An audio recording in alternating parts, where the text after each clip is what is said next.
প্রিয় বন্ধুরা, আসসালামু আলাইকুম। সবাই কেমন আছেন?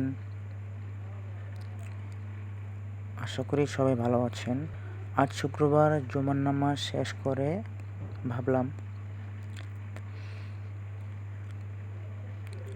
আমরা যেই রাস্তা দিয়ে সব সময় নামাজ পড়তে যাই, আজ সেই রাস্তার একটা ভিডিও আপনাদের মাঝে তুলে ধরব এবং এই রাস্তার আশেপাশের কিছু মনোরম পরিবেশ আপনাদের মাঝে শেয়ার করব।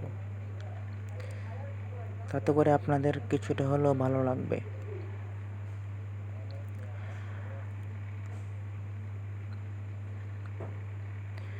আর চাইলেও আপনাদের বাড়ির যে আশেপাশের রাস্তা বা আঙিনা, ঝোপঝাড় যদি এরকম করে সাজান, তাহলে আপনাদের মন এবং পরিবেশ দুটোই ভালো থাকবে।